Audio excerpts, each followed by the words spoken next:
Boa noite, pessoal. Graça e paz. Sejam muito bem-vindos. Hoje nós temos essa aula aí imprescindível sobre a superioridade de Cristo, demonstrando que Cristo é incomparável, Cristo é o melhor, Cristo é o cumprimento da promessa. Então nós vamos discorrer sobre a carta aos Hebreus.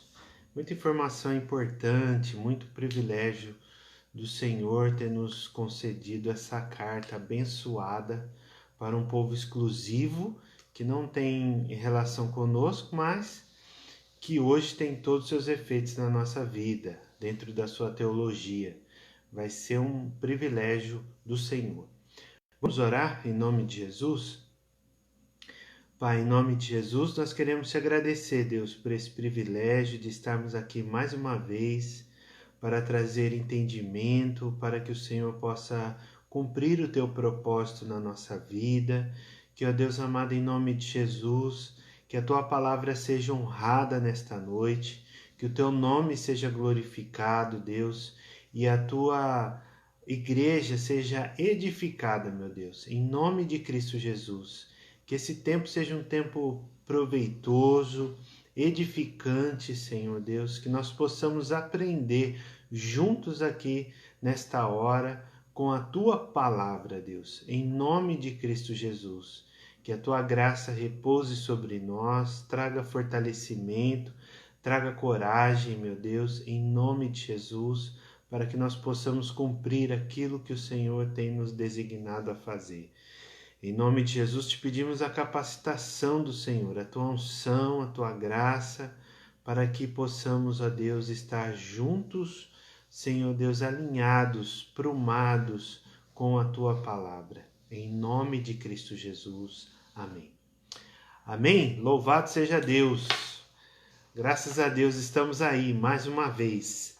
Amados, então vamos lá, que tem bastante coisa para ser dita. Graça e paz. Glória a Deus, obrigado por essa honra aí de vocês estarem acompanhando a gente, a Vanderlei, o Cláudio, a Eliana. Eu louvo a Deus por essas vidas, né, que têm nos apoiado nesse... A sua presença aqui é a garantia que você está sinalizando, né? Sinalizando para esse ministério, para esse propósito, e está nos apoiando também. Então eu louvo a Deus pela vida de vocês, que vocês estão sempre junto com a gente, os novos também, mas especial essa palavra é para vocês que sempre estão conosco. Então eu louvo a Deus por isso. Então, amados, vamos lá. Então a carta aos Hebreus. Primeiramente nós queríamos esclarecer um fato, né? Popularmente é dito como uma carta, mas se você entrar na linha literária, né, desse documento histórico que é a Carta dos Hebreus, então nós podemos dizer, outros podem dizer também que pode ser um documento, né, outro tratado com a igreja, um documento teológico que o escritor está apresentando aqui para um povo exclusivo, provando quem é Cristo. Então aqui nós temos essa informação. Então, antes de mais nada, nós precisamos entender a primeira coisa, né? Primeira coisa é esse reconhecimento. Valdão, graça e paz, boa noite, irmão. Louvado seja Deus pela sua vida, viu? Você está sempre junto com a gente também aí. Então, a carta aos Hebreus, vamos chamar assim, que fica mais fácil, né? A carta aos Hebreus, ela tem seu carro-chefe, né?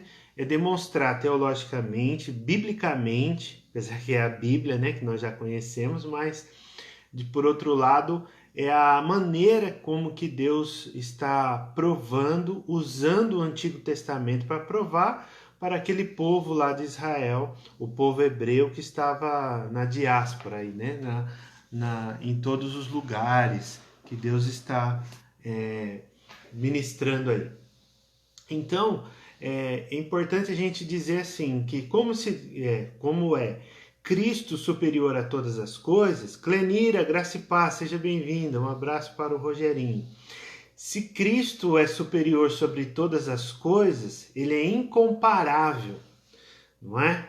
Nós sempre ouvimos, cantamos, lemos a palavra de Deus, ouvimos ministrações, palavras, sermões poderosos em Deus, na unção do Senhor, falando que Deus é superior a tudo. No entanto, queridos, nós temos essa realidade, é uma realidade, quando nós estamos comparando as coisas com a nossa vida.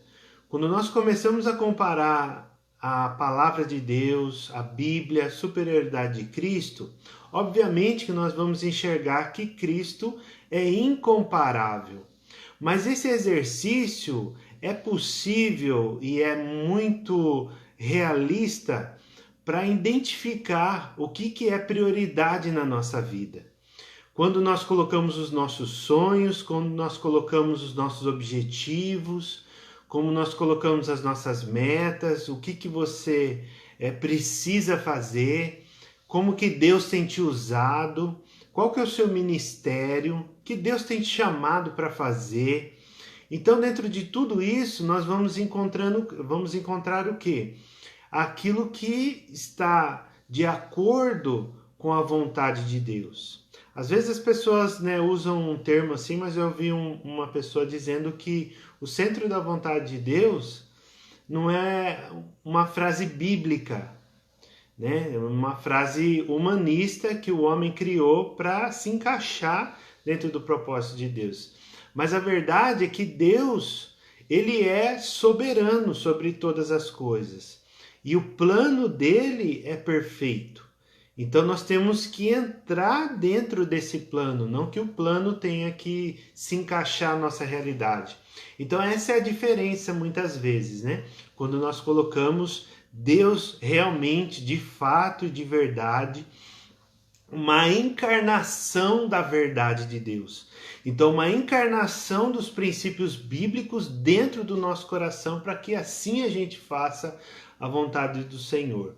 Graça e paz, Valdelei, seja muito bem-vinda, irmã. Então, dentro disso, nós vamos...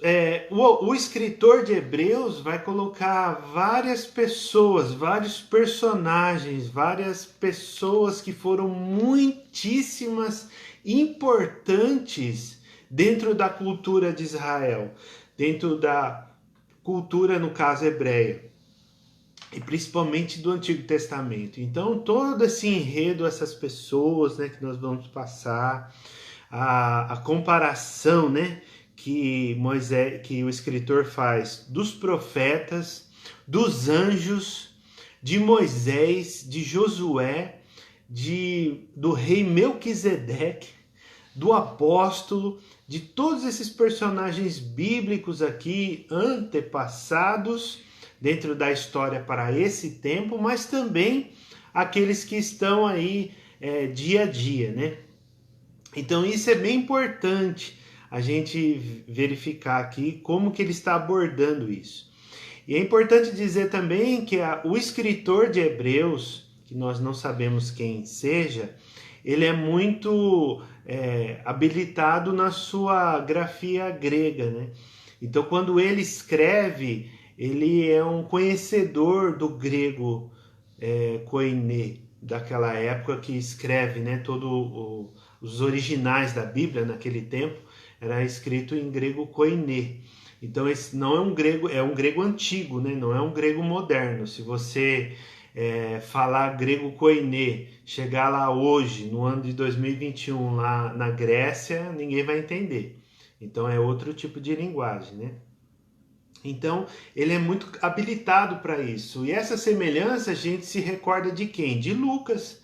Lucas foi uma pessoa muito instruída, muito estudada, um pesquisador do Novo Testamento, da vida, da biografia de Jesus, da história de Cristo. Então, com ele, desde a infância, né? E também a narrativa do livro de Atos, que Lucas escreveu. Então, usou esse grego bem capacitado ali, muito intelectual na época, né? Daquele tempo, para poder escrever. Certo, queridos? Então, essa é a nossa mensagem. Então, nós vamos aqui colocar a nossa vida, principalmente, dentro dessa carta. Então eu quero convidar você a entrar dentro dessa carta aos Hebreus, dentro da palavra do Senhor, para que a sua vida seja mergulhada na palavra e que a tua vida seja mudada. É importantíssimo dizer isso, porque não adianta nós falarmos aqui incessantemente da palavra toda semana e não ocasionar nenhuma mudança na sua vida. É necessário você mudar, é necessário você ter a sua mente transformada, a sua mente renovada. Roseli, graça e paz. Um abraço para o Maílson. Então é importantíssimo isso, que a palavra de Deus ela precisa encontrar efeito aí na sua vida, na sua família, e isso começar a ser transformado. Amém? Então vamos lá, vamos ver o que nos espera aqui de reconhecimento da superioridade de Cristo sobre tudo aquilo que existe nos céus, na terra e debaixo da terra. Então, amados, a primeira coisa é quem foi o escritor. Isso é uma incógnita, né? É um autor, um escritor desconhecido. Ninguém sabe exatamente, porque o registro histórico aqui dos originais e a Bíblia que nós temos hoje não diz, né? Quando você abre a sua Bíblia aí em Hebreus, não tem. Eu estou escrevendo, como nós vimos, várias e várias cartas aí de Paulo a tantas pessoas, sempre estava colocando, como Lucas nós mencionamos há pouco, né, no livro do Evangelho de Lucas. Então nós vemos essa facilidade de identificar, né, os propósitos, e a tradição cristã também não nos ajuda nessa parte. Mas alguns estudiosos apontam que foi apóstolo Paulo, por alguma similaridade, alguma coisa meio parecida, mas é difícil de dizer. Por outro lado, eles apontam Lucas, por essa capacidade, né, da escrita, do grego, né, no caso, e outros apontam até para Apolo. Mas é uma discussão acadêmica, uma discussão investigativa, uns argumentos não muito sustentáveis, por isso a gente não chega a conclusão nenhuma. Então vai ficar no oculto, que é melhor ainda. Graça e paz, Vilminha, seja bem-vinda, irmã. Louvado seja Deus pela sua vida. Estou muito feliz pela vida de cada um de vocês. Na semana passada, Valdirene também, louvado seja Deus pela sua vida, irmã. Por todos vocês que todas as semanas estão junto aí conosco. Semana passada eu tive ausente, né? E graças a Deus o apóstolo conseguiu ministrar aí a aula. Foi uma aula poderosa, né? Sobre o devocional do servo de Deus, né? A vida devocional do servo de Deus, em Mateus capítulo 6. Foi muito boa, eu ouvi lá e fiquei meio constrangido da forma que ele se dirigiu a nós, né? Então, mas louvado seja Deus por isso. E eu amo essa igreja, eu amo vocês. E não vejo a hora de todo mundo ser vacinado para a gente poder estar presencial lá. Por outro lado, é uma grande dádiva, né? Poder continuar ministrando, falando aos irmãos a importância da escola, da palavra de Deus. E eu creio que vocês têm sido edificados, assim como eu, principalmente, tenho aprendido muito com essas aulas aqui. Toda vez que nós estudamos, nós estamos aprendendo mais.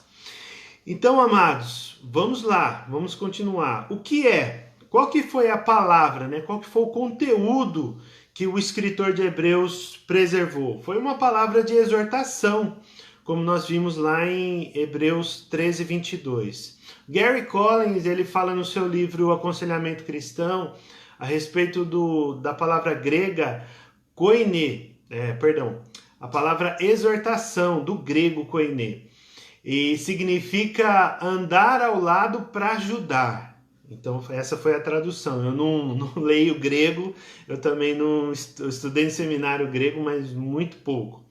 Pouquíssima alfabetização. Não sou alfabetizado, né, pelo grego. Mas o Gary Collins, ele fala a respeito disso. Ele fala que esse exortar significa a pessoa andar ao lado para ajudar.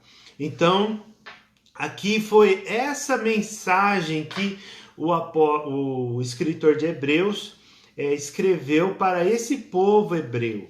Então, enviado também em uma forma de carta, né? Encorajando a perseverança fiel à luz da palavra final, que essa palavra final é máxima, né? Diante de Deus, que falou em Cristo. Então, algumas pessoas vão dizer que essa carta foi escrita, talvez, de uma igreja residencial na Itália, porque tem uma saudação lá no finalzinho do último capítulo também. Mas, certamente, isso nós podemos afirmar, que ela foi escrita antes do ano 70, porque no ano 70 o templo foi destruído pelo governador Tito, né? O comandante Tito da tropa lá que entrou dentro de Israel, dentro da cidade de Jerusalém, acabou destruindo todo o templo. Então isso é certo. Por quê? Porque o escritor está fazendo muito paralelo aos sacrifícios, os tipos de sacrifício que aconteciam naquela época. E quando Jesus veio e morreu por nós, ele foi o sacrifício perfeito, anulando tudo, não precisando mais de sumo sacerdote, não precisando mais do cordeiro, sangue de animais, de bois. Isso foi tudo descartado com o sacrifício de Jesus Cristo. Então isso é a primeira coisa que nós podemos falar.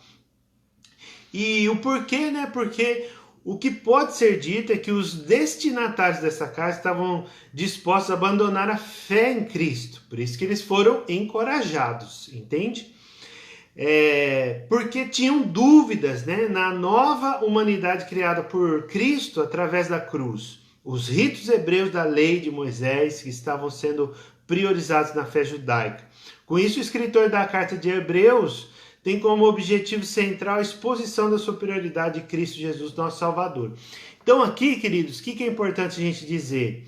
Que o conteúdo, o porquê nela foi escrita, então o que acontece? Existia uma dicotomia, que era dois pensamentos, duas posições, que o judeu, que era difícil de fato, se você se colocar no lugar de um judeu, de um hebreu daquela época, que estava ali cumprindo todo o mandamento da lei de Moisés, que era importantíssima, e chegava a fim dessa nova humanidade, né, dessa nova religião, que é, no caso, a pessoa de Jesus Cristo, dizendo que não tem mais necessidade de fazer tudo aqueles rituais lá.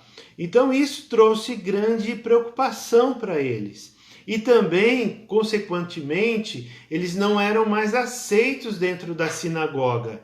Por que eles não eram mais aceitos? Porque eles não praticavam os rituais que constavam na lei mosaica. E isso acabou afastando. Imagina nós hoje, algumas pessoas que são crentes e outras não. São cristãos dentro de uma família e as outras pessoas da mesma família não são cristãos. Então eles acabam andando um pouco separados.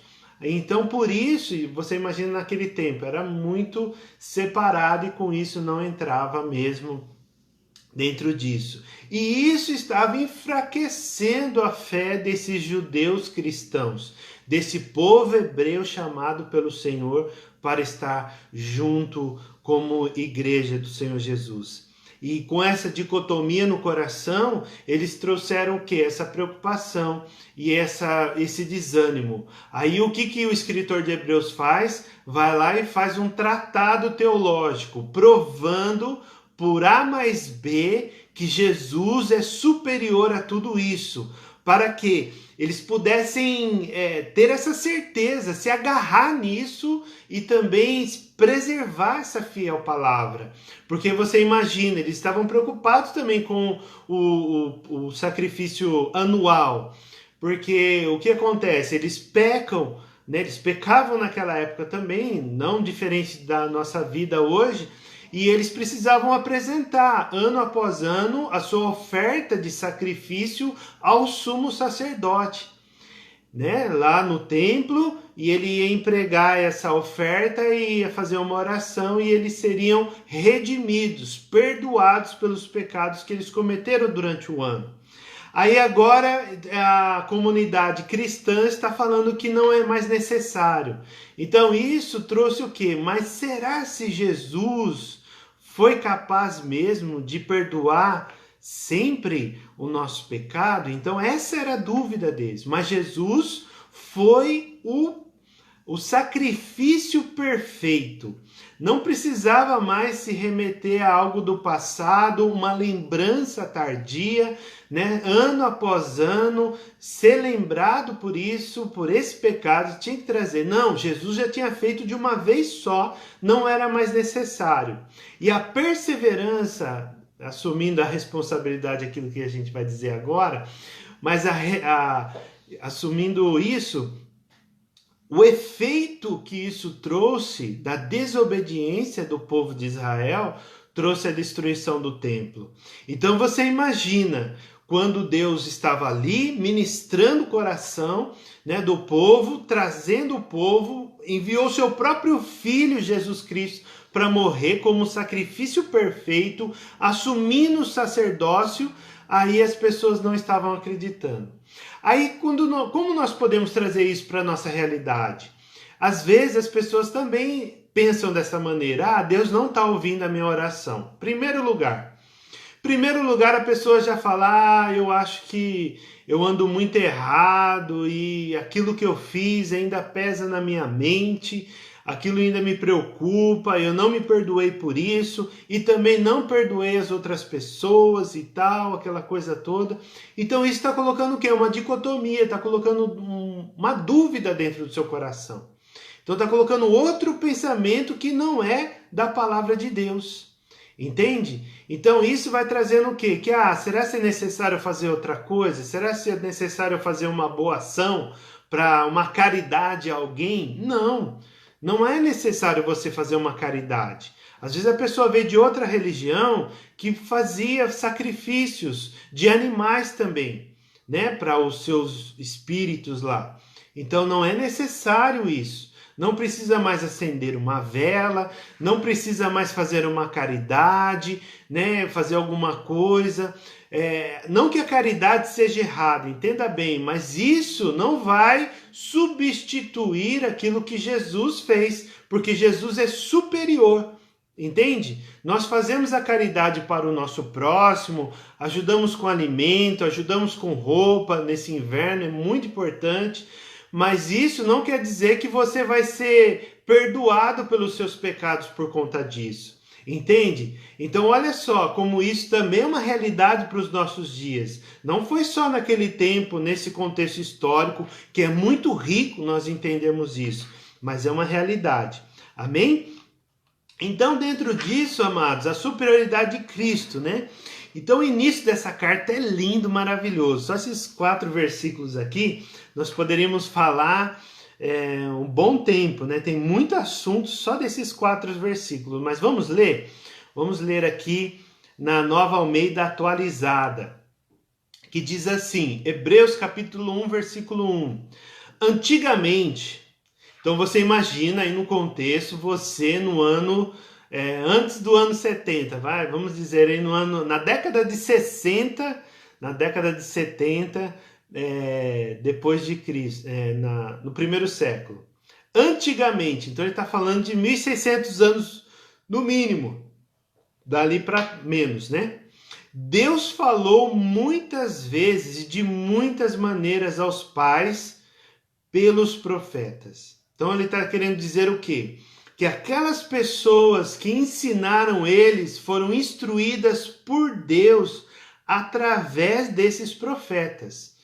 Então, como que foram instruídas? Se foram 1600 anos, né, antes de Cristo, 1500 anos, 1400, 1500 anos antes de Cristo. Então você imagina esse período, muitas pessoas já haviam passado, muitas pessoas haviam morrido, obviamente. Então qual que foi o registro? O registro escrito, que era a Torá, no caso, e os outros profetas, os profetas maiores e menores que nós estudamos ano passado. Então, dentro disso, o que nós encontramos? Nós encontramos esse registro, que forma que Deus falou com essas pessoas, com seus antepassados na antiguidade, né? Os antepassados são os nossos pais. Então aqui as gerações passadas. Então pelos profetas. Mas, olha só essa conjunção aí maravilhosa no versículo 2.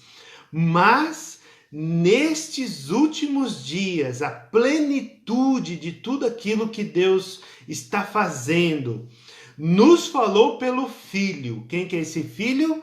O Filho de Deus, Jesus Cristo, nosso Senhor e Salvador.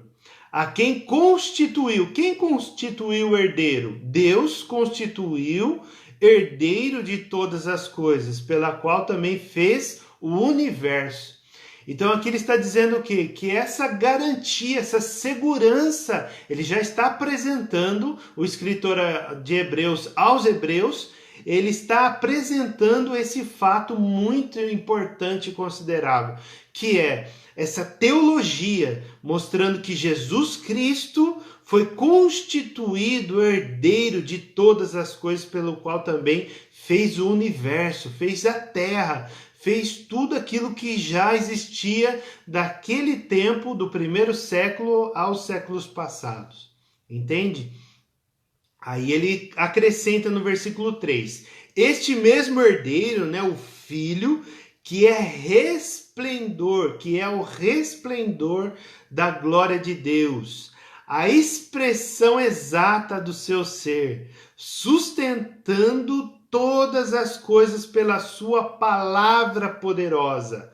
Depois de ter feito a purificação dos pecados, assentou-se à direita da majestade nas alturas, tendo tornado tão superior aos anjos, quanto herdou mais excelente nome do que eles. Que tremendo é isso daqui, amados. Que maravilhosa essa palavra. Por quê? Porque está remetendo aqui a importância, a superioridade de Cristo. Quando ele diz que ele é o resplendor da glória. Você imagina o sol. Imagina o sol, quando você olha para o sol, você não consegue enxergar o sol diretamente, sem nuvens, né? Sem nada, o sol bem aberto, e as pessoas às vezes têm até dificuldade de dirigir o seu carro, a sua moto, quando o sol vem bem na direção, porque não consegue olhar diretamente. Então você imagina a glória de Deus. A glória de Deus, assim, humanamente, simbolicamente, simplicitamente, assim, uma forma muito fraca, né, de demonstrar a glória de Deus, a gente olhar para o sol, né, porque a gente não consegue ver. Até estudiosos aí falam que naquela época, principalmente dos profetas do Antigo Testamento, se falava muito sobre o sol, mas de uma forma de venerar, né? Mas agora, você olhando para a nossa realidade, vendo aquilo que brilha muito, que você tem dificuldade de olhar, pensa aí, dá um exemplo, escreve aí o seu exemplo, né? Que você, além do sol, que eu já falei. Mas você olha para isso, é o resplendor da glória de Deus. Ninguém viu a Deus. Né? Moisés pediu lá na sarça ardente, mostra-me a tua glória. E Deus mostrou só as costas dele. Já é muito, né? Já é muito. Agora Deus, ele está falando aqui, o escritor está demonstrando isso, falando isso, que ele é o resplendor da glória de Deus, a expressão exata. Você imagina uma cópia de uma cópia perfeita. Você imagina assim uma autenticidade. Você imagina um selo muito importante. Então, naquela época, os reis, os imperadores selavam a carta, né? Como a gente viu na história. E aquele anel era um anel muito importante que estava ali marcando. Então a expressão exata do seu ser é um caracteres, né? É uma peça que está ali remetendo aquilo que realmente significa. Então você imagina isso, Jesus é a expressão exata de Deus. Então o Filho é a expressão exata do Pai. Então, por isso que aqui ele está chamando Jesus de Filho, porque ele está falando daquele que é Pai. Isso é maravilhoso, amados, é maravilhoso dizer isso aqui para vocês, nós lermos juntos esse texto tão rico e tão poderoso. E ainda ele vai e fala, depois de ter feito a purificação dos pecados, Qual que era o medo dos judeus, dos hebreus aqui em questão? Será se Jesus já fez isso mesmo, já perdoou os meus pecados? Então aqui ele está ratificando essa ideia. Depois de ter feito a purificação dos pecados, assentou-se, subiu, ele subiu à destra, à direita da majestade nas alturas. Olha isso, queridos. Então a ressurreição. Aqui o escritor está falando sobre o quê? A ressurreição. Ele está enfatizando a ressurreição mais uma vez. Tendo se tornado tão superior aos anjos quando herdou mais excelente nome do que eles. Por que ele está falando isso? Você imagina, queridos, no Antigo Testamento, quando o anjo do Senhor apareceu para os pais de Sansão, quando o anjo do Senhor apareceu para Josué, quando o anjo do Senhor apareceu para Moisés, quando o anjo do Senhor apareceu para Abraão, quantos personagens, quantos textos estão falando da rica importância do anjo na vida de Zacarias, no anjo na vida de José e Maria, né, no caso. Então, a importância dos anjos, queridos, é sensacional, é sobrenatural. Uma pessoa, um ser humano, ver a excelência, né, dessa criação feita por Deus, que são os anjos. Os anjos são mensageiros do Senhor. Só que Deus, o escritor aqui está falando, e o próprio Espírito Santo está falando conosco nessa hora, que Jesus é superior a esses anjos. Entende? Olha só. Por isso que fechou o canon, né? Não precisa mais acrescentar outros livros na Bíblia. Porque tanta rica informação que nós temos no Novo Testamento é a nova aliança. Não precisa mais disso. Então, quando um irmão lá, né, às vezes vê, às vezes não vê, né, e fica valorizando isso no culto. O anjo do Senhor fez isso, o anjo do Senhor está aqui, eu sinto o anjo, eu sinto o anjo, o calor do fogo, da espada reluzente aqui, que está queimando minhas pernas, e não sei o que, não sei o que lá. Mas essa valorização está falando o quê? Que aquele que é superior aos anjos não está sendo mencionado na mensagem. Entende? Então, por isso que nós temos que nos centralizar, nos focar, ter toda a concentração no texto bíblico para a exaltação do nome do Filho de Deus. Porque Jesus Cristo é maior do que os anjos. Está dito aí, tendo se tornado tão superior aos anjos, quanto herdou mais excelente nome do que eles. Então, o nome de filho. Por quê? Porque o filho, nenhum dos anjos tem esse nome. Entende? Nenhum dos anjos tem esse nome. Aí onde ele fala. E é importante dizer aqui, queridos, se você tem uma Bíblia de concordância, na sua concordância vai estar lá vários textos que esse escritor está falando. Ele cita muitos textos do Antigo Testamento. Por que ele está citando várias vezes passagens do Antigo Testamento? Porque a preocupação do escritor, a concentração dele está no quê? De provar pelas escrituras do Antigo Testamento que Jesus Cristo é o prometido de Israel. Outra frustração também, outra dicotomia que podemos dizer, outro pensamento dúbio que está ali na mente dos judeus é o quê? Que quando eles liam o Antigo Testamento, o que eles pensavam? Eles pensavam que esse Antigo Testamento estava falando de um rei dos reis que viria dentro do seu cavalo, com o seu exército, ia sacudir todo o império que estava dominando sobre Israel. Israel ia ter a liberdade. Aí quando Jesus veio e se viu de uma forma tão humilde, sentado, entrou em Jerusalém, veio dos carros, né, de guerra, os cavalos, que era a força do exército daquela época, entrou num filho de uma jumentinha, num jumentinho filho de uma jumenta. Então você imagina como que diminuiu toda essa percepção, toda essa esperança gigantesca e trouxe essa humildade de Cristo. E ali eles ficaram frustrados. Aqui agora, qual que é o enfoque do escritor? É mostrar que o Antigo Testamento está falando desse Jesus que morreu, que está sendo glorificado.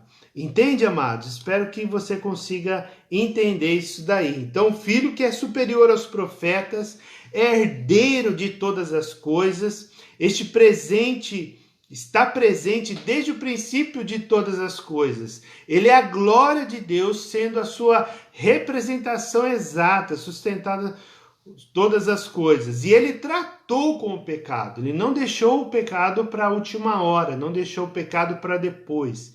Ele foi o sacrifício perfeito. Não precisava se preocupar mais com isso. Ele foi o substituto de tudo.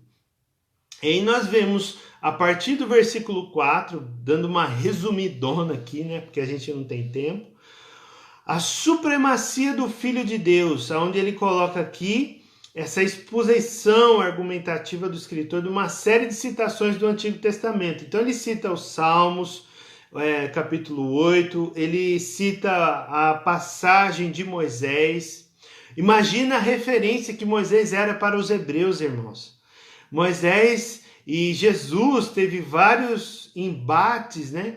Vários confrontos com aquelas autoridades lá de Israel, de Jerusalém, os saduceus, os principais sacerdotes. Por quê? Porque Jesus sempre falava que ele era maior do que Moisés, né? Quem que seria sentar nessa cadeira? Então você imagina o embate que era isso. E para eles aceitarem isso, se Jesus tivesse vindo com essa tropa, né, uma tropa de elite lá daquele primeiro século, então possivelmente eles iam acreditar mais. Só que eles estão dizendo aqui, o escritor está dizendo que aquele Jesus que foi prometido no Antigo Testamento, que ia reinar sobre Israel, por fim chegou numa jumentinha, por fim chegou lá de uma forma dizendo que o reino de Deus não é daquele mundo. Aí foi minguando, né, as forças, apesar de a passagem, né, de Malaquias, salvo engano, né, que eu me recordo agora, está dizendo a respeito que Jesus ia entrar no jumentinho, ou Zacarias. Mas ali você vê que trouxe essa frustração, né? Por quê? Porque além dele não ter derrubado o Império Romano que estava em ascensão, ele também morreu.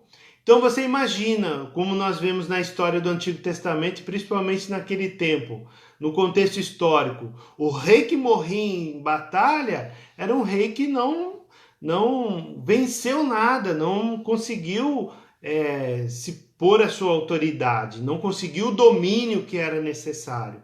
E Jesus morreu lá na cruz.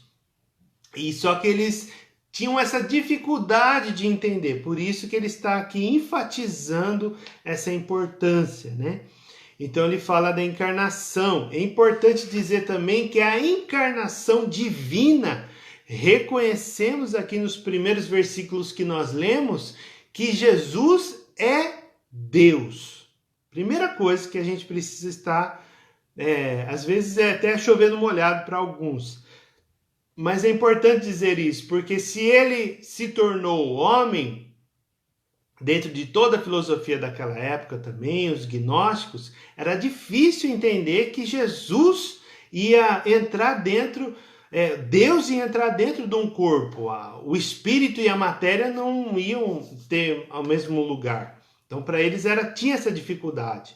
Então, aqui é importante o escritor estar enfatizando que ele é Deus. Né? Ele é Deus. Identificar plenamente conosco. Por isso que tem essa encarnação. Para que haja esse sacrifício perfeito. Essa identificação de Jesus como homem. Ele foi 100% homem e 100% Deus. E efetuar-se em nós a salvação por meio do seu sofrimento. Então a salvação, Hosana Hosana, salva-nos nas alturas, né? Como as crianças cantavam lá na entrada de Jesus no templo, onde ele viu, né? Como foi o texto que o apóstolo Jacó leu em Mateus capítulo 21, a respeito da entrada triunfante, encontrou aqueles mercadores, só que as crianças falavam o quê? Hosana, Hosana, salva-nos nas alturas, né? Bendito aquele que vem no nome do Senhor. Efetuar em nós a salvação por meio do seu sofrimento, tornar-se também sumo sacerdote misericordioso. Você imagina como eles tinham essa dificuldade, o povo hebreu, por conta disso, de sempre colocar alguém superior a eles. Entende? Hoje, no nosso tempo, nós temos que honrar, mas nada se compara a Jesus Cristo. Entende? Nós vamos honrar os nossos pais, vamos honrar os nossos senhores, vamos honrar os nossos pastores, né? Fazendo eles distinção, pessoas que velam, os nossos pais porque nos geraram, os nossos patrões, né? Os nossos senhores porque dão o nosso salário, nós trabalhamos sim, mas eles pagam o nosso salário e esse salário é abençoado porque traz alimento para a nossa casa. E os nossos pastores, né? Os nossos líderes são honrados porque eles pregam a palavra para nós.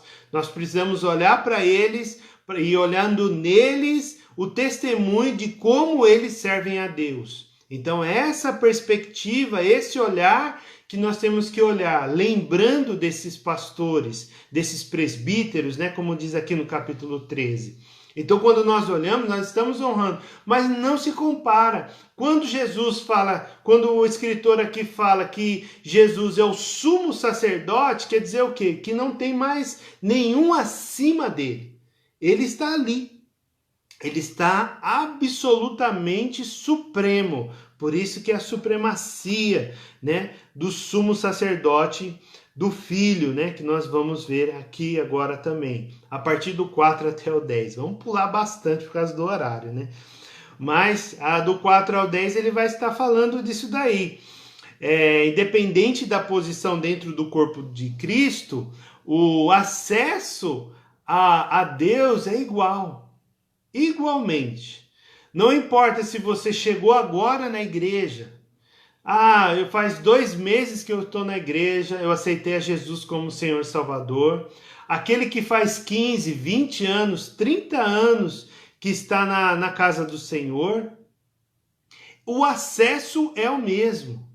Entende? Nós temos responsabilidades diferentes. Por ser diácono, né, líder, presbítero, pastor, apóstolo, tem vários encargos diferentes, mas o acesso a Jesus Cristo é igualzinho, queridos, é igualzinho, entende? Então, quanto mais você conhece, é importante dizer que qual que é o outro porquê do escrito da carta aos Hebreus? É porque ele está consolidando, ele está discipulando com a palavra. Então, quando o líder, né, o pastor, o diácono, o presbítero, qualquer nomenclatura que você use aí na sua igreja, esse pastor esse homem, essa mulher de Deus está discipulando, precisa discipular pela palavra de Deus. Então é importantíssimo todo discipulador conhecer bem as escrituras. Imagina esse escritor aqui dos Hebreus escrevendo para os hebreus e sabe mais ou menos do Antigo Testamento. Entende? Como que ele vai estar ali argumentando com aquele povo, falando para o povo continuar fiel à fé em Jesus e o porquê dessa fé. Entende? Então a grande importância, a relevância que nós precisamos ter é do estudo da palavra de Deus. A leitura é muito importante, é muito fundamental para o seu crescimento, mas o estudo vai te trazer argumentos dentro de situações que você vai se deparar. Entende? Agora, quando você é questionado a sua fé, por que a sua igreja é diferente da outra igreja? Entende? Por que a doutrina sua é diferente da doutrina da outra igreja XYZ? Então você precisa saber o porquê. Você precisa saber dentro da Escritura. Então o escritor de Hebreus, ele está convicto disso. Ele está convicto daquilo que ele está encontrando na palavra e ele está transmitindo, discipulando, exortando, caminhando do lado para ajudar esse povo hebreu que está desanimando. Entende? Então, o grande perigo disso, né? Às vezes é encontrado aqui no texto que o escritor coloca também a censura na lentidão, no amadurecimento desses leitores. Porque o que acontece? A partir do capítulo 5, versículo 11, ele vai até o 6:3. Porque foi o mesmo descontentamento, vamos dizer assim, de Jesus com os discípulos. Imagina, Jesus ficou com os discípulos mais de 3 anos. Mais de 3 anos. Ali discipulando, ensinando, e vira e mexe saiu alguma pergunta falando assim: mas Jesus, nos mostra o Pai, por exemplo. Jesus, vocês estão comigo faz tanto tempo e vocês não sabem ainda? Então quer dizer o quê? Jesus está demonstrando o seu descontentamento pela demora deles de crer, da demora deles de receber, e olha que foi Jesus. Então você não se frustre não com o seu discípulo, com o seu aliançado, com a pessoa que você está levando a palavra de Deus, porque ela está começando. Se Jesus que estava pregando, essas pessoas tinham dificuldade, então a dificuldade, querido, não é o líder, não é a palavra de Deus, a dificuldade não é essa. A Bíblia é inerrante, a Bíblia é perfeita, a Bíblia é imutável, é infalível. Então, quando você ensina a palavra de Deus, não tem problema na palavra, não tem problema em você quando você ensina a palavra. Agora, tem problema naquele que está recebendo a palavra, porque ele está ali demorando para amadurecer, demorando para encarnar essa verdade, de absorver esses princípios para que ele possa continuar andando, servindo a Deus. Amém? Estão entendendo? Alguma dúvida? Pergunte aí. Vamos estar avançando aqui. E outra condução de uma advertência também contra a apostasia, né? Que era o que eles estavam querendo deixar. Porque você imagina um navio que está ali em alto mar. Está ali o navio paradinho e eles não estão ancorados, né? Não estão ali com a sua âncora, não desceu a âncora lá no chão, lá próximo lá da praia. E aí o que acontece? Aquelas ondas, se não está ancorado, aquelas ondas vão balançar o navio, balançar e vai levar ele embora. Vai levar ele lá para o alto mar. Da mesma forma, quando as pessoas têm dificuldade de entrar, receber essa palavra, sem ancorar, sem ter o fundamento, elas são levadas por essas ondas do mar. Elas são levadas por esses costumes, são levadas pela pós-modernidade, são levadas por as culturas, pela política, pelos reinos deste mundo. Então hoje, muitas vezes as pessoas têm essa dificuldade de estar junto ali, né, ancorado, alicerçado, fixo na promessa. E porque Abraão tinha uma promessa. E ele caminhou todos os anos da sua vida olhando para essa promessa. Só que hoje nós não somos como Abraão. Hoje nós somos na nova aliança, que tem Jesus como o cumprimento da promessa. Hoje a nossa esperança é a ressurreição, mas a promessa já foi cumprida em Cristo Jesus. Amém? Glória a Deus aí. Aleluia. Então nós estamos aí, queridos. E o capítulo 10 até o capítulo 12, né, que seria... tem uma exortação final também, né? E a perseverança. Então, o que ele diz aqui? Alguns verbos, né, que a gente anotou. O que ele diz aqui nesse texto? Ele fala sobre aproximemo-nos a Deus. Aproximemo-nos de Deus. Nós agora que temos acesso ao Santo dos Santos. Outra palavra, apeguemo-nos com firmeza à esperança. Então, a esperança, não mais a promessa, a esperança disso. E incentivemo-nos mutuamente ao amor e às boas obras, que é fruto de toda essa crença. Então, se você crê, você naturalmente vai amar. Se você crê, naturalmente você vai exercer a sua boa obra. Sua boa obra com relação ao próximo, de ajudando, sendo presente, orando, intercedendo.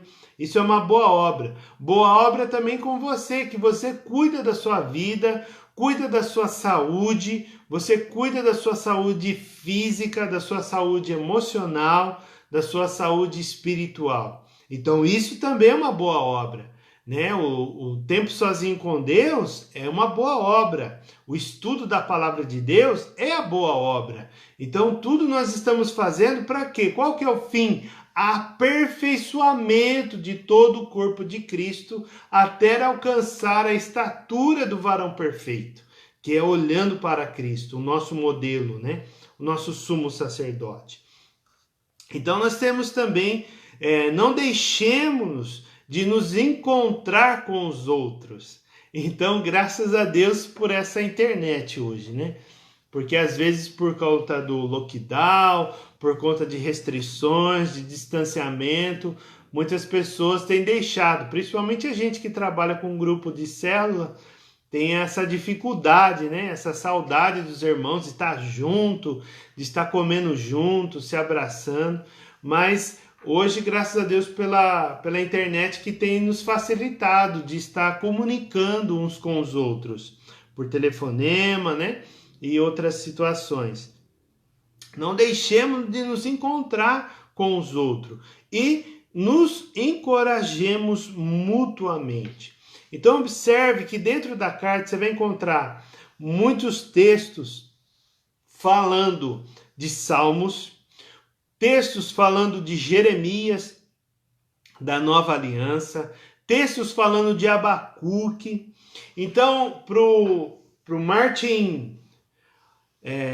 Martin, esqueci o nome dele, depois eu vou lembrar.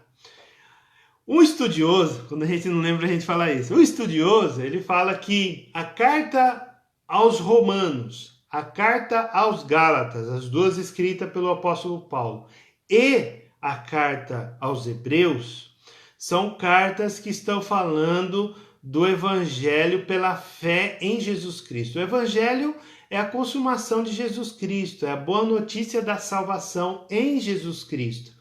Então essas três cartas, e olha que a carta de Romanos é muito teológica, muito embasada, cita muito, tem muita teologia ali. A carta aos Gálatas também, por sua vez, definindo o Evangelho. E agora nós encontramos essa carta argumentativa, né, com a própria palavra de Deus. Da mesma maneira, nós precisamos pegar a palavra de Deus e aplicar na nossa vida, tanto no Antigo Testamento como no Novo, mas sempre na ótica, olhando sempre para Jesus, o autor e consumador da nossa fé, né? E no capítulo 11, que eu acabei passando aqui, fala dos heróis da fé também, né? Os heróis da fé, toda aquela galeria de pessoas que passaram perseverantes ali, Deus suprindo sempre a fé dessas pessoas e elas vencendo em Cristo, né? Vencendo na fé do Deus de Israel. Em Cristo por promessa, né? E pela fé em Deus como realidade, no Antigo Testamento. E por fim nós temos o capítulo 13. Vamos ler o capítulo 13? Já estamos aqui quase finalzinho. O último capítulo, são 13 capítulos, né? Então diz assim: seja constante o amor fraternal. Não se esqueçam da hospitalidade, pois alguns, praticando sem o saber, acolheram anjos. Lembre-se dos presos, como se estivessem na cadeia com eles. Então, imagina aqui, né? Como que a gente pensa nisso daí? A gente pensa nesse versículo, quero parar um pouco aqui, Porque dentro de tudo aquilo que a gente já estudou, em semanas após semanas, desde o ano passado, nós encontramos o quê? A referência de prisão, a cadeia, né, pelo Evangelho, o apóstolo Paulo. O apóstolo Paulo estava ali preso. E os irmãos muitas vezes iam visitar e ficavam lá. Eu acho que não ficava na porta da cadeia, acho que ficava dentro da cela, porque estavam ali, né, por um tempo com eles. A gente imagina isso, não existe registro. Mas lembre-se dos presos como se estivessem na cadeia com eles. Então, esses presos que está dizendo aqui, está falando daqueles que confessam a Jesus e estão prisioneiros por conta do Evangelho. Não quero também ausentar a responsabilidade como crentes da gente orar pelas pessoas que estão em pecados, em contravenções, em crimes, e se existe algum conhecido, algum familiar, nós temos que orar para que o Espírito Santo toque no coração deles e eles sejam convertidos.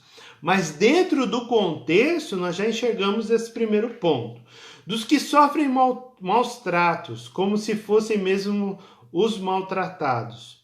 Digno de honra entre todos seja o matrimônio, bem como o leito conjugal sem mácula, porque Deus julgará os impuros e adúlteros. Então mantenha a santidade.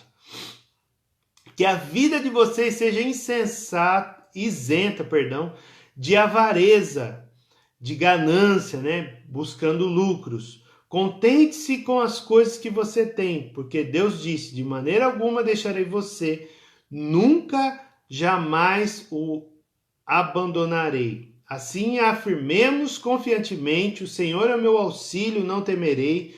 O que é que alguém pode me fazer? Então a justiça sempre vem do Senhor. Versículo 7. Lembre-se dos seus líderes, lembre dos seus diáconos, lembre dos seus presbíteros, lembre dos seus pastores, lembre-se dos seus bispos, os quais pregaram a palavra de Deus a vocês. E considerando atentamente o fim da vida deles. Quer dizer o quê? Às vezes a pessoa já morreu. Nesse caso aqui, o líder já morreu. A pessoa já foi, né, para a glória, Deus já recolheu, como infelizmente, né, nós tivemos alguns irmãos, muitos familiares dos irmãos que faleceram nessa pandemia e se foram. Agora, o importantíssimo é olhar pelo testemunho dessas pessoas que foram em Cristo, que já se foram, por exemplo, e olhar o que eles fizeram, né? Considere atentamente o fim da vida deles. Imitem a fé que tiveram. Então, imitar como eles pregavam, como eles caminhavam com Jesus. Entende? Então, é esse olhar. Quando a gente olhar para os líderes, olhar para os nossos pastores, nossos mentores, nós estamos olhando o quê? A fé que eles estão exercendo. Nós olhamos para o pastor Jacó, o apóstolo Jacó, o que nós encontramos? Nós encontramos um homem perseverante, um homem incansável, né? Que mesmo sem tomar vacina, estava visitando um monte de gente. E toda a família segurando ele, né, pelo paletó, para ele não ficar saindo muito. Mas é a vida dele, o estilo de vida que ele fez isso a vida toda. Então nós temos que olhar essa fé, imitar essa atitude dele, para que a gente prossiga, né? E o seu líder também, o seu pastor aí da sua congregação. Aqui ele diz que Jesus Cristo é o mesmo ontem, hoje e para sempre. Olha só o contexto. Não vai abandonar, olhar para o fim da vida dos líderes, porque Jesus é o mesmo ontem, hoje e para sempre. Aquilo que Jesus fez na vida dos nossos líderes, ele também vai fazer sobre a nossa vida e vai fazer também sobre a sua descendência. Amém? Então, os seus filhos, as pessoas da sua casa, vão ser cheias do Espírito Santo também, porque Jesus é o mesmo. O mesmo Jesus que fez na vida dos seus pais espirituais, vamos chamar assim, fez nas suas vidas e vai fazer na vida dos seus filhos. Você recebe isso em nome de Jesus? Porque Deus está falando aqui, ó, Jesus Cristo é o mesmo ontem, hoje e para sempre. Então ele sempre vai continuar sendo Deus. Aleluia! Não é por um período, não é só a nossa vida. Nós temos muitas pessoas que vão vir depois de nós. Entende? Agora, quem você está treinando? Voltando àquele ponto, né? Quem você está treinando para assumir a sua posição? Né? Quando um servidor público aposenta, ele precisa ter outro lá servidor, não é? Um policial lá, um comandante, um capitão, por exemplo. Ele tem uma responsabilidade lá dentro do quartel.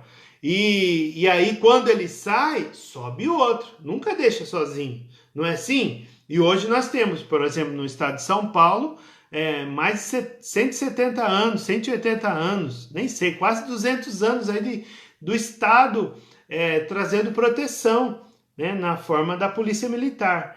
Agora, nunca parou, sempre continuou durante todo esse tempo. Agora, quando nós olhamos para Jesus, Jesus foi o mesmo ontem. Ontem está falando do quê? De 2000 anos atrás. Esse Jesus sempre é o mesmo. Há 2000 anos atrás, considerando a teologia do Antigo Testamento, ele é Jesus hoje, ele é o mesmo hoje, e ele vai ser há muitos e muitos anos até a eternidade. Entenderam? Agora, nós não podemos limitar tudo aquilo que Jesus é só na nossa vida. Nós temos que ensinar a palavra de Deus às pessoas que vão nos suceder. Né? Se você gosta de aula, né? Vou fazer um apelo aqui já. Se você gosta de estudar, você gosta de compartilhar aquilo que você aprendeu, você já é um professor em potencial. Então me procure, que em nome de Jesus nós vamos crescer aí juntos no reino de Deus. E você vai assumir o meu lugar. Um dia, se assim Deus permitir, né? Então não se deixe levar por doutrinas diferentes e estranhas, porque o que vale é ter o coração confirmado com a graça e não com alimentos, que nunca trouxeram proveito ao que procuram isso. Preocupam com isso. Temos um altar do qual os que ministram no tabernáculo não têm o direito de comer.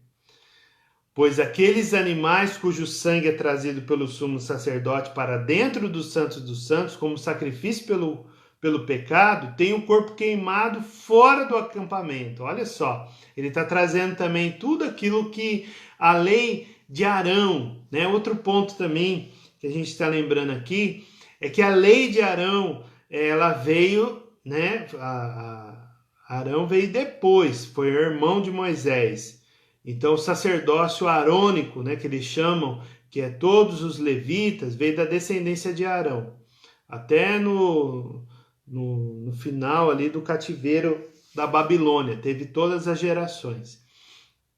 Só que, quando a promessa foi feita em Abraão, Melquisedeque, que a gente nem mencionou, né, no capítulo 7, está falando do quê? Que Melquisedeque é antes de Arão. Então Jesus está ali acima do sumo sacerdote, da ordem de Melquisedeque. Foi o primeiro, antes de Arão, antes da lei, antes de tudo aquilo que eles estavam vivendo ali, que eles estavam preservando, querendo preservar, não querendo perder, né, esse hábito. Entende? Olha quanta coisa, né, a gente acabou passando aqui porque não dá tempo. Prosseguindo aqui. Por isso também Jesus, para santificar o povo pelo seu próprio sangue, sofreu fora da cidade. Então aquele lugar lá, o Gólgota, né? O lugar da caveira, onde ele foi crucificado, foi fora da cidade também, da mesma forma que sacrificavam um animal, né? Para ser queimado. Tirava o sangue lá dentro do templo e depois sacrificava as partes lá, tudo num lugar que não tinha mais acesso à cidade, né? Saiamos, pois, a ele fora do acampamento, levando a mesma desonra que ele suportou. De fato, não temos aqui cidade permanente, mas buscamos a que há de vir, por meio de Jesus Cristo, pois oferecemos a Deus sempre sacrifício de louvor, que é fruto de lábios que confessam o seu nome. Não se esqueçam da prática do bem e da mútua cooperação, pois tais sacrifícios Deus se agrada. Obedeçam aos seus líderes e sejam submissos a eles, pois zelam pela alma de vocês, como quem deve prestar contas. Que eles possam fazer isto com alegria e não gemendo. Do contrário, isso não trará proveito nenhum para vocês. Aqui está falando o quê? Obedeçam aos líderes e sejam submissos. Ao ponto do quê? Que aqueles líderes, aqueles judeus tinham líderes cristãos. Tinham líderes, às vezes, até gentios. E eles já torciam um pouco o nariz por conta disso. Porque não são da tribo fulano de tal, da tribo X, da tribo Y, não tem descendência. Como eles vão ser nosso líder só porque eles estão aqui pregando o evangelho? Só porque eles estão falando que ouviram aos pés dos apóstolos? Só porque eles estão seguindo a doutrina dos apóstolos, agora eles vão ser nossos líderes? Então torciam o nariz por conta disso, entende? Agora, no nosso caso, o que nós temos que fazer? Como já disse, imitar a fé deles. Ser submisso naquilo que é a palavra que eles estão nos ensinando a fazer.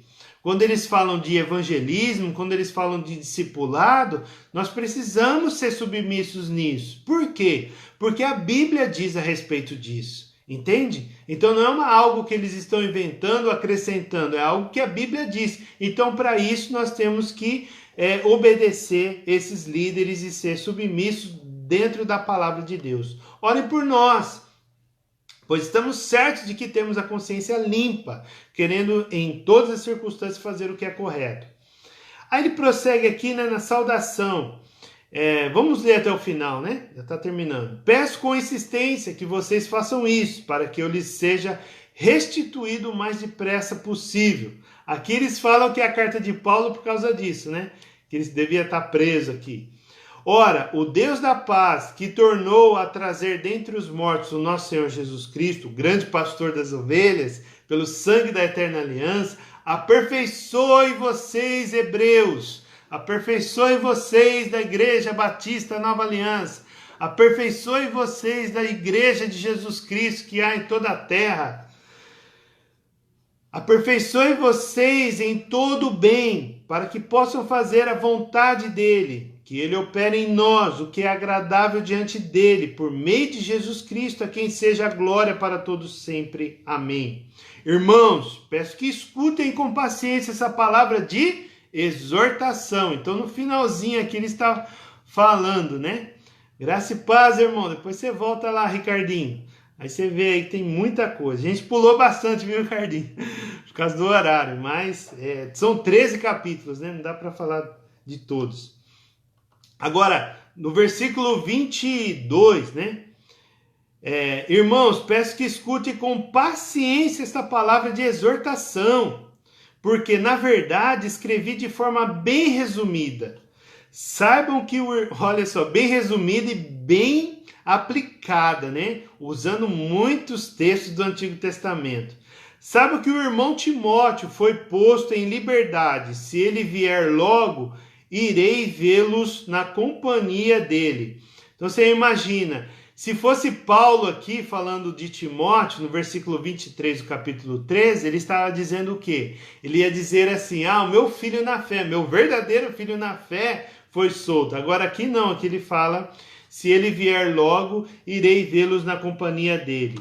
Saúdem todos os seus líderes, bem como todos os santos, os da Itália. Por isso que nós falamos lá no início, né, que essa carta provavelmente, mandam saudações, foi escrita a partir de lá. A graça esteja com todos vocês. Amém, queridos? Então aqui nós podemos observar nesse documento tão importante dentro das Escrituras Sagradas, que nos faz pensar que muitos irmãos hoje em dia estão desanimados da fé em Cristo Jesus. Não porque não foram tocados pelo Espírito Santo, mas porque esses irmãos estão precisando de esclarecimentos bíblicos. Isso precisa de argumentação bíblica, de textos bíblicos, e a finalidade, né, o serviço desse irmão é explicar com clareza o que está escrito na Bíblia, para que não produza outra dúvida, né? Então, não basta dizer porque sim é a resposta. Entender que os seus sofrimentos não são únicos e todos passamos por um período difícil. Assim como essa história e tantas outras histórias bíblicas narram, a grande lição desta carta é preservar nos meios, nós mesmos, né? No meio dos sofrimentos, animar-se com os irmãos que compõem a Bíblia e entender que não estamos sozinhos. Não estamos sozinhos, queridos. Se você está aí passando por uma dificuldade, se você está duvidando, colocando a sua fé em duas canoas, se você está aí com uma dicotomia, pensando de várias maneiras, em várias situações, preste bem atenção. Esse povo também estava cheio de dúvida, os leitores de Hebreus. Então, esse povo hebreu estava também passando por essa mesma situação. E graças ao bom Deus, pela sua misericórdia, hoje nós temos acesso a essa escritura, que nos traz essa segurança da esperança em Cristo Jesus. Amém? Louvado seja Deus pela vida de cada um dos irmãos, das irmãs que estão aí. Mais uma vez quero agradecer de coração o que vocês estão fazendo. Só de vocês estarem presentes, vocês já estão nos trazendo um feedback, né? Que vocês estão apoiando esse ministério, essa escola, e eu louvo a Deus por isso. E que você compartilhe, né? Se isso foi bênção aí para a sua vida, que você compartilhe para essa palavra, para que ela possa multiplicar, né? E muitas pessoas possam conhecer, olhar de uma forma diferente. É claro que o livro de Hebreus tem muitos livros falando só dessa carta, tem muitos tratados teológicos, tem muita coisa boa publicada a respeito disso. Então não dá para a gente falar tudo isso em uma hora só.